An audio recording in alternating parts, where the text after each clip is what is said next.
данное напряженное время, когда в регионе проблем очень много, и эти проблемы не только связаны с иранской войной, но и связаны с процессами, которые идут в регионе, и с снижением влияния России в нашем регионе, как-то поддерживать отношения и не дать России разрушить все, что есть между Арменией и Россией, потому что очень много позитивного есть между Арменией и Россией. Очень важно и хорошо, что Пашинян сейчас встретится с Путиным, и я думаю, что стороны обсудят очень много взаимно интересующих вопросов, что даст возможность избежать всех непонятных ситуаций и избежать всего того, что могут и внутри Армении, и внутри России очень много групп и очень много акторов, которые играют на нервах и Армении, и России. Вот все они могут как-то преподнести России и как-то играть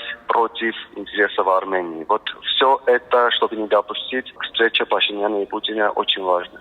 Я думаю, что российская сторона снова поднимет вопрос своего участия в проекте ТРИП, но надеюсь, что армянские визави Пашинян отреагирует так же, как он отреагировал в предыдущий раз.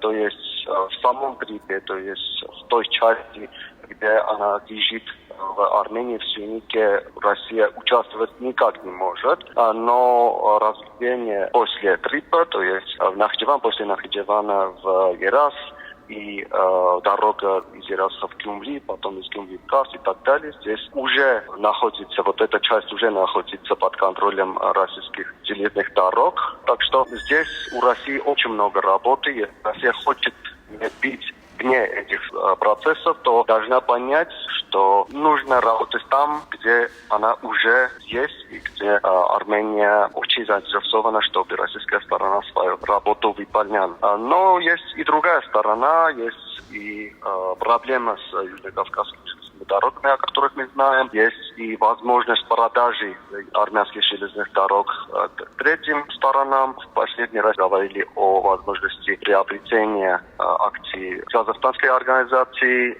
Так что все это, думаю, что обсудят Пашинян и Путин. И надеюсь, что все то, что они между собой договорятся, будет в первую очередь по интересам Армении.